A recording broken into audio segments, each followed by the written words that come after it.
Und damit herzlich willkommen zu einem neuen KI-Kampf-Video hier auf meinem Kanal. Ich sag's gleich am Anfang, eigentlich sollte es heute ein KI-Kampf wie schon in dem Community-Post quasi gegen den Bären online kommen. Ich muss aber ehrlich sagen, ich muss die Chiara erst auf die Version drauf übertragen, wo ich die ganzen KIs vom Crusader Pilaf noch habe, also auf meine zweite Version quasi, das ist jetzt meine erste, wo auch die ganzen anderen Vanilla-KIs noch drin sind. Und genau, es klingt jetzt vielleicht nach einer kleinen Ausrede, aber ich habe einfach wenig Zeit mehr und ich kam auch ein bisschen spät nach Hause und deswegen, muss es heute mal der König Ludwig sein. Ich meine, es ist auch ganz in Ordnung, weil der König Ludwig ist ja auch eine starke Stufe 4 KI mit positiven Angstfaktor, hat also von den Truppen her, denke ich, einen ordentlichen Pluspunkt gegen die Chiara, die ja auf vollen negativen Angstfaktor baut. Und deswegen, wird einfach die 1 vs 1 Reihe gegen die Chiara vom König Ludwig eröffnet und der nächste Kampf wird dann mit dem Bären und dann ziehe ich sie auch rüber auf die andere Version. Aber heute, mir ist es ultra warm, ich schwitze hier, ich stehe hier in meinem eigenen Saft und ich will auch eigentlich gar nicht so lange am PC sitzen, deswegen geht's heute erstmal mit dem König Ludwig los. Ja, heute auch mit einer kleinen Besonderheit quasi, nämlich 2 Maps. In der ersten Map spielen die beiden hier auf In the Shadows und die zweite Runde geht dann auf Green Roads, eine Karte von dem Backfisch oder Goldfisch, je nachdem wie man ihn halt nennen möchte. In the Shadows weiß ich gerade gar nicht, wer die gebaut hat. Ich könnte mir entweder Nevikov oder Krarilodos vorstellen. Ich weiß auch gar nicht, wann ich die mir gedownloadet habe oder ob das eine Vanilla-Map ist. Ich habe hier einfach zu viele Maps drin. Also da habe ich ein bisschen den Überblick verloren. Deswegen, gut. Ich höre jetzt auf zu schnacken. Mal wieder viel zu viel geschnackt am Anfang. Und wir gehen rein mit 4000 Gold auf In the Shadows und wir sehen uns in-game wieder.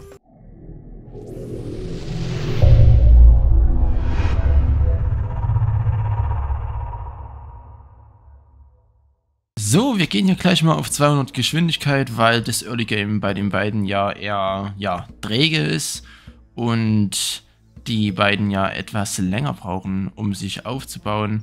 Sowohl die Chiara als auch der König Ludwig. Der König Ludwig baut hier zwar am Anfang relativ schnell seine Steinbrüche, aber dafür hat die Chiara, glaube ich, einen kleinen Vorteil, weil sie nicht ganz so eine riesige Steinburg hat wie der König Ludwig. Sie da einfach ein bisschen eher fertig ist, aber so wirklich weiß ich das jetzt auch nicht. An sich sind die eigentlich relativ gleich groß, die Burgen. Sie passen auch hier ganz gut hin.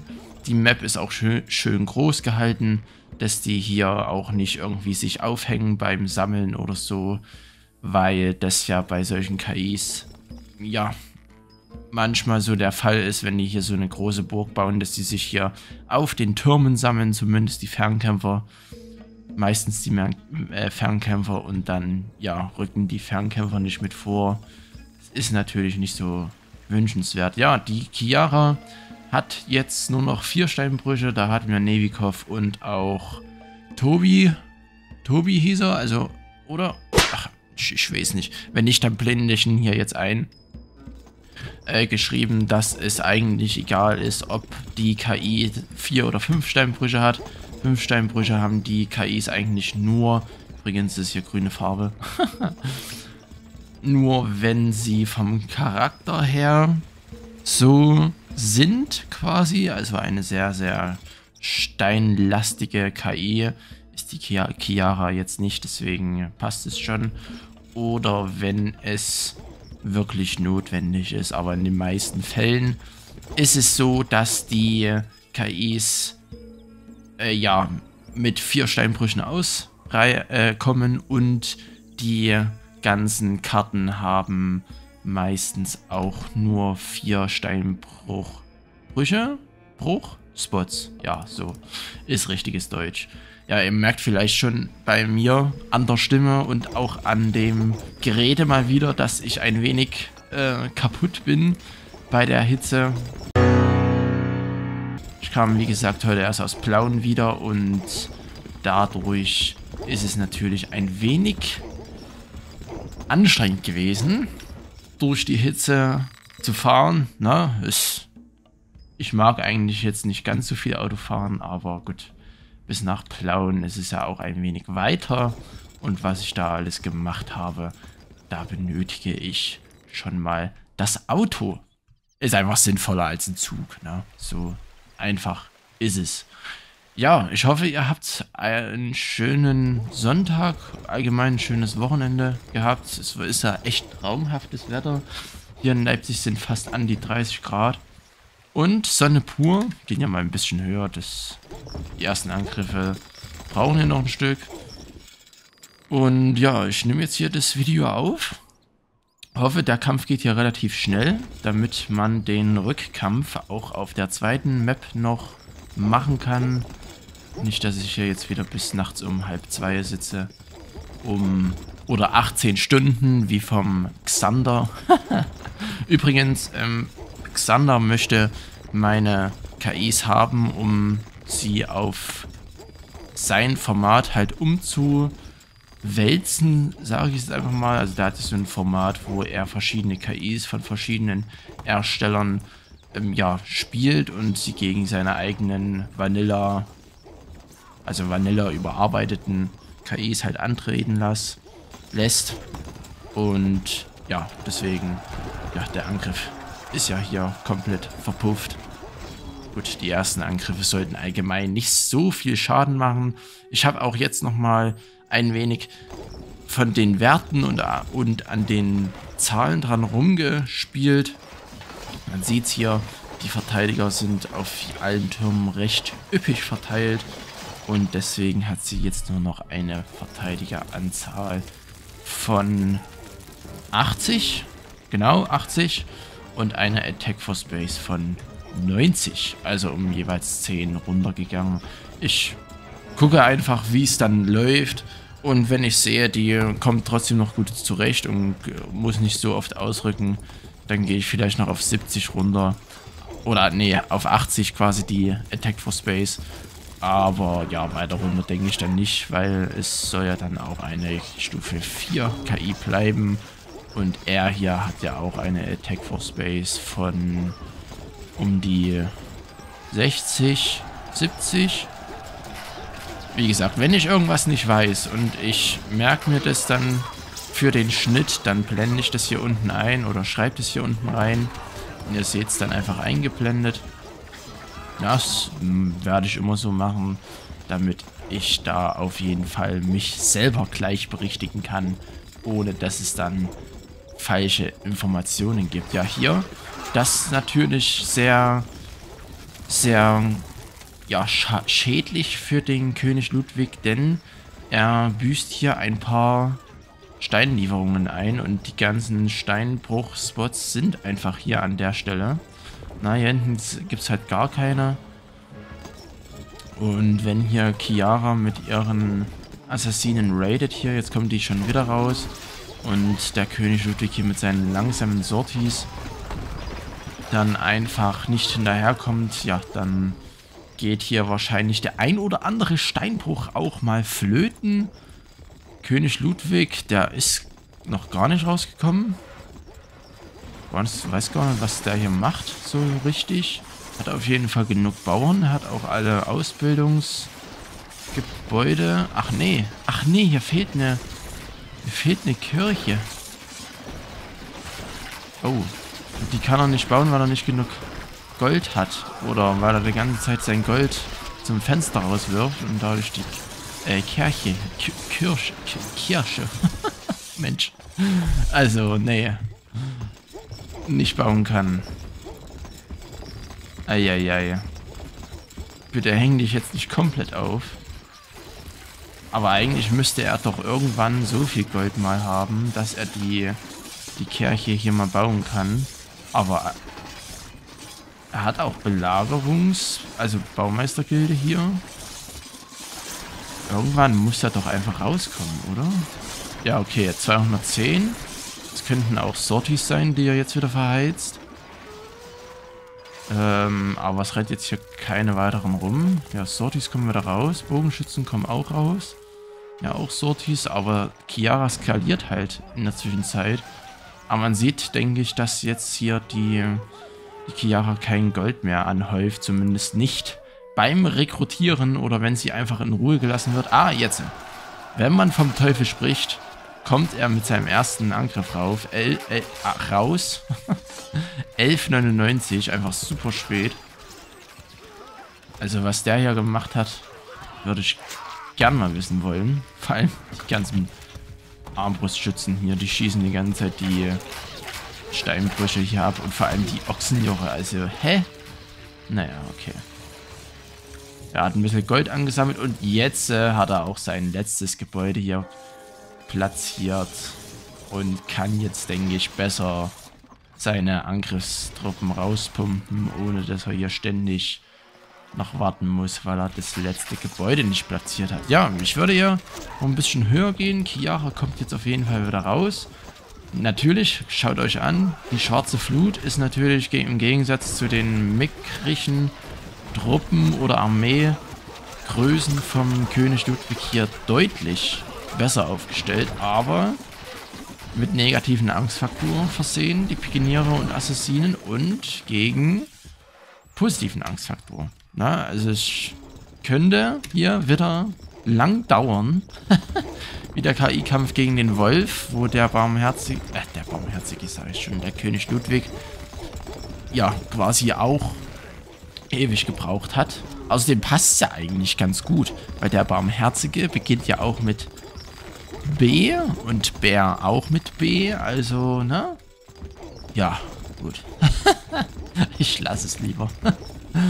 Map finde ich außerdem sehr schön, zeige ich ja zum ersten Mal auf meinem Kanal hier, weil mit den Ruinen, ich glaube, das war so, die Ruinen kann man nur erzeugen, wenn man die Türme platziert, also hier so ein Rundturm, und dann eigenhändig mit einem Katapult oder so drauf schießt, und dann gehen die ja erst so zu Bruch quasi, wie hier, hat man ja auch hier bei dem Turm gesehen, und dann, ja, bleiben die halt einfach so.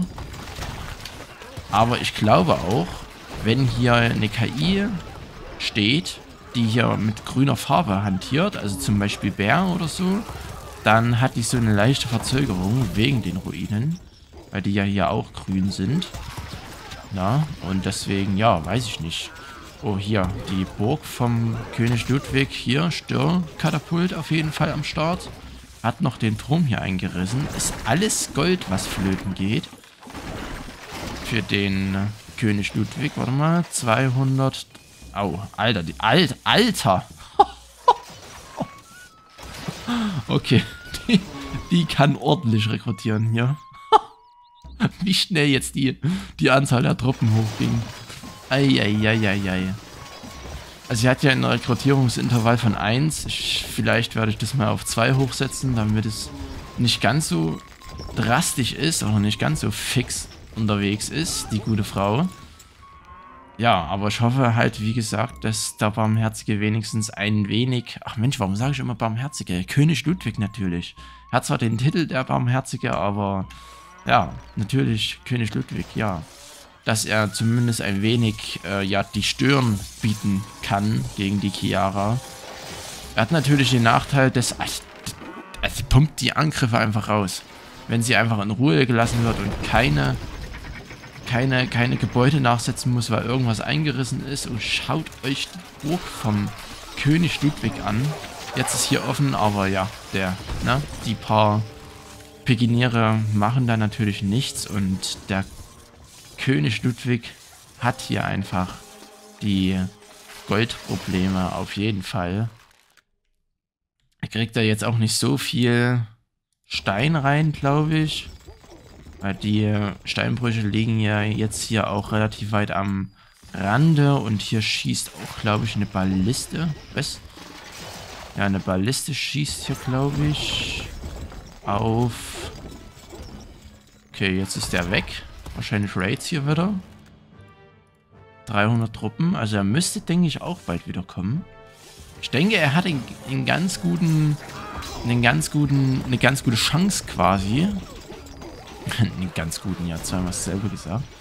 Wenn er kurz nach der Chiara ausrückt. Ja, und so mit den paar Truppen. Das ist sein zweiter Angriff. Alter. Himmel. Gut, hier, die haben natürlich alle negativen Angstfaktor, machen natürlich weniger Schaden. Und Alter, die ganzen Bogenschützen hier. Und dann auch noch gegen europäische Schwertkämpfer. Ist natürlich schon eine Nuss für sich, die man knacken muss. Hat jetzt hier 3000 Gold angesammelt, der gute Fratz. Und ja, seine Waffenkammern waren, denke ich, auch relativ gut gefüllt. Aber jetzt mal der erste wirkliche wirtschaftliche Druck gegen die Chiara. Er muss eigentlich nur hier das Torhaus einreißen und seine Belagerungsgeräte, vor allem die Triebocke, ordentlich aufgebaut bekommen. Dann kann er eigentlich mit den Triebocken das Torhaus hier einreißen und dann sofort mit seinen Schwertkämpfern hier hingehen. Und wenn sie da einmal sind, das Torhaus ist so schnell weg, dann macht der Feuerwerfer, glaube ich, echt wenig Schaden. Dann kann er ja einfach hier durchbrechen und zum Keep. Und ich denke, gut, ich glaube, die Assassinen werden wahrscheinlich nochmal ein bisschen das Problem sein. Die haben ja so einen panzerbrechenden Bonus quasi. Aber ja, europäische Schwertkämpfer mit positiven Angstfaktor sind jetzt auch nicht so schwach. Aber Alter, die Bogenschützen. Also, ich weiß es nicht, ne? Ich werde vielleicht die Bogenschützen wieder ein wenig reduzieren. Hatte sich ja, glaube ich, jemand mal gewünscht, dass... Also, es hat sich jemand gewünscht, dass ich noch ein paar mehr Bogenschützen rein mache hier. Oder denkt ihr, das passt zu der Chiara? Oh, hier Belagerungsturm.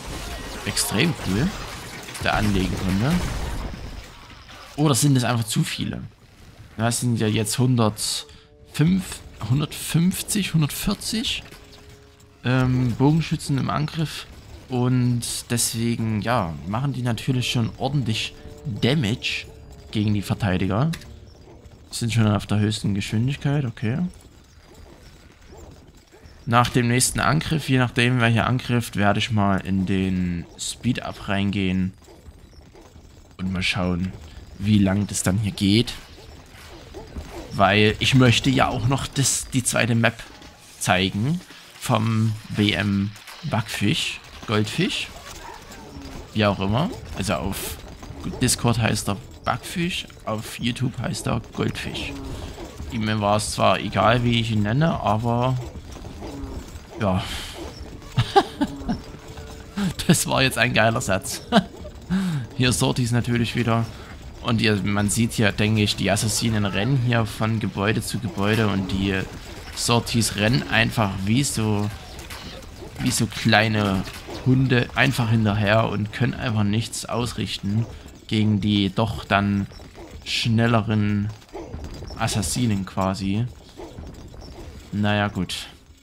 Also ich glaube auch Chiara kann hier einfach mit ihrem Bogenschützen die gesamte Burg hier, die gesamte Burgfront einmal komplett räumen.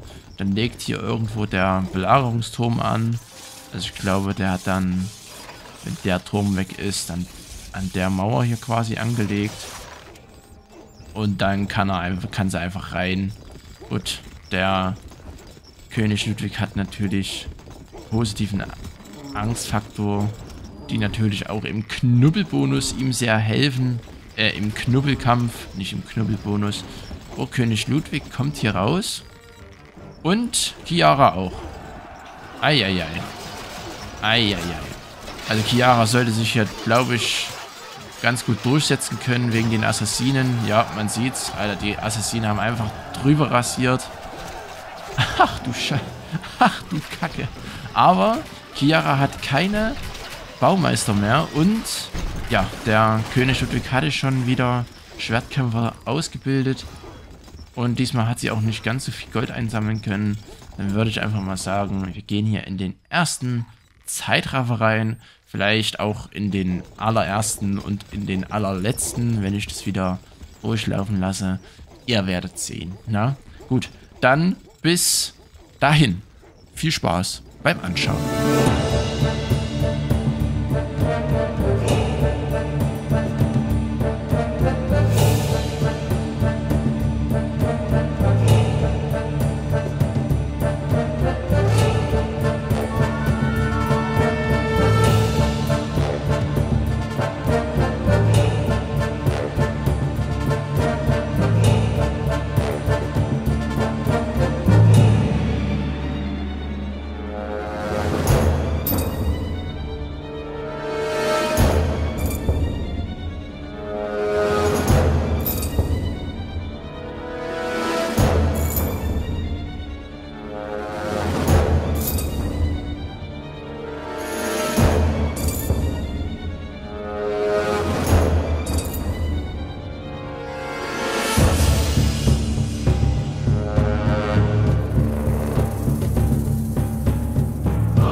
So, meine lieben Freunde, also, ich habe jetzt hier 14:21 und ich dachte, der Kampf geht hier länger. Ich würde das jetzt einfach mal hier ein wenig einkürzen, das speichern und dann wahrscheinlich nochmal, wenn ich mehr Zeit habe, an dem Abend, vielleicht morgen, nochmal zu Ende laufen lassen, weil, ja, man sieht es einfach, ne? Die kämpfen jetzt schon wieder fast 300 Jahre und deswegen, ja, na, also man sieht, denke ich, dass die Chiara hier einfach mit den, vor allem mit den negativen Angstfaktor-Truppen quasi gegen den positiven Angstfaktor-Truppen von dem König Ludwig und den, ja, europäischen Schwertkämpfern einfach, ja, ausgeglichen ist. Im Angriff zumindest mehr Probleme hat, als man vielleicht denken würde. Das ist genauso wie beim Wolf, ne? Also der Wolf hat ja gegen den König Ludwig hier auch ewig lang gekämpft und ewig lang dran rumgenagt. Sie hat auf jeden Fall mehr Truppen als der König Ludwig. Aber ja, ich würde das jetzt hier einfach mal pausieren und dann, wie gesagt, später ja, nochmal zeigen, weil ich war jetzt währenddessen Abendbrot essen und ja, oder Abendessen, deswegen, und es kam halt einfach nicht zu keinem einzigen Ende hier, egal ob hier irgendjemand draufgegangen ist oder nicht, das ist halt, ja, ne, keine Ahnung, was das ist, aber nicht so, nicht so geil. Und ich wollte euch eigentlich noch die zweite Map zeigen, vom BM Goldfisch. Ich würde das einfach trotzdem machen. Wisst ihr was? Ich mache das trotzdem. Ich speichere das jetzt hier auf Chiara VS König Ludwig. Ja. König Ludwig. So. Ja. Speichern. Wir speichern das jetzt einfach mal. Dann kann ich das hier an einem anderen Tag mal noch fortführen. Ich will nämlich nicht wie Xander hier 18 Stunden das laufen lassen. 18 Stunden? Junge. Und dann, ja, schauen wir einfach mal, wie das hier ausgeht dann irgendwann. Ja, wir können uns vielleicht hier noch den einen Angriff, aber man sieht es einfach, wenn der König Ludwig hier einfach seine Angriffsarmee teilweise zu Hause hat, dann ist ja kein Durchkommen. Weil die knüppeln sich hier oben. Der Belagerungsturm legt zwar sehr schön an, aber ja, ne? Europäische Schwertkämpfer sind halt einfach europäische Schwertkämpfer. Gut. Deswegen gehen wir jetzt hier erstmal raus. Und ich zeige euch noch ganz fix die Map vom BM Goldfisch, die ich sehr schön finde. Deswegen will ich sie einfach mal zeigen. Auch wenn ich den Kampf jetzt nicht zu Ende laufen lasse. Den werde ich dann auch nicht speichern, weil das ist ja dann nur der Anfang. Und ja, ihr könnt euch mal angucken, wie die Map so ausschaut. Hat er sich auf jeden Fall sehr viel Mühe gegeben. Und ich wollte ihm auf jeden Fall, er baut die gleiche Burg, na, das ist natürlich auch gut. Ich wollte ihm auf jeden Fall noch einmal einen Teil des Videos widmen. KIs können ja sich sehr gut aufbauen. Genügend Holz gibt es, glaube ich, auch. Gut, wenn die Kämpfe dann so wie bei den beiden hier so ewig lang dauern, dann ist natürlich, ja, irgendwann trotzdem das Holz alle. Die Farmen werden hier sehr nah an der eigentlichen Burg dran gebaut. Also es sind ja hier überall Grünflächen, ein paar Oasen noch. Und ich finde es ja auch die Spielerei mit den Wasserfällen hier sehr hübsch. Auch, dass man hier hochlaufen kann. Dann hier über diesen Fluss und dann zu den Eisen quasi laufen kann. Ja, na, vielleicht auch mal eine schöne Map, um mal wieder ein kleines 1 vs 1 zwischen mir und einer KI zu fabrizieren. Und ansonsten hier auch mit dem Wasser hier, ne? Also sehr, sehr hübsch, finde ich die Map. BM Goldfisch hast du wirklich eine sehr schöne Arbeit geleistet, ne? Auch hier ordentlich viel Steinplätze, also da kann man wirklich ordentlich wirtschaften, vor allem als Spieler. Die KIs haben ja da maximale Anzahlen an, ja, Minen und Steinbrüche. Und genau, ne, deswegen werde ich das... Ich werde es vielleicht mal zu einem anderen KI-Kampf zwischen Chiara und vielleicht Bär oder Inquisitor mal machen, mal richtig zeigen, die Map. Aber ansonsten, ja, gehe ich jetzt hier wieder raus, weil, ja, das nochmal jetzt über eine Stunde aufnehmen, denke ich, stimmt ihr mir zu, dass ich da jetzt nicht nochmal so ewig lang warten muss. Ja, genau, gut, dann ein kleines Unentschieden würde ich jetzt einfach mal dabei belassen. Ich werde dann wie bei der Auseinandersetzung zwischen Bär und König Ludwig irgendwann mal so ein, ja, Entscheidungsvideo, Kampf, Dingens, wie auch immer, hochladen und dann seht ihr, wer da gewonnen hat. Dann seht ihr vor allem auch die Stats. Na, die würde ich auf jeden Fall auch nochmal sehen wollen. Und dann würde ich auf jeden Fall die nächsten KI-Kämpfe gegen erstmal die Pilaf-KIs, also Inquisitor, Bär und ja, das war es an sich auch schon, machen und dann nochmal ein Rematch gegen den Wolf. Weil gegen den Wolf hat sie ja auch schon gekämpft, da war sie ja aber komplett OP. Sie hat ja den Wolf quasi, ja, mit einer komplett OP-en Wirtschaft in die Knie gezwungen, aber das ist ja dann auch nicht die Kunst dabei, wenn man ewig viel Gold ansparen kann. Ich hoffe, das Video hat euch trotzdem gefallen. Lasst sehr gerne eine Bewertung da und ja, dann würde ich sagen, sehen wir uns beim nächsten Video wieder. Vielleicht wird auch schon das nächste Video der Entscheidungskampf sein. Das muss ich mal schauen, wie lange an sich der Kampf noch geht. Und dann, ja, vielen Dank erstmal fürs Zuschauen. Lasst sehr gerne eine Bewertung da. Habt noch einen wunderschönen restlichen Sonntag und dann morgen einen schönen neuen Start in die neue Woche. Und ja, bis dahin, tschüssi.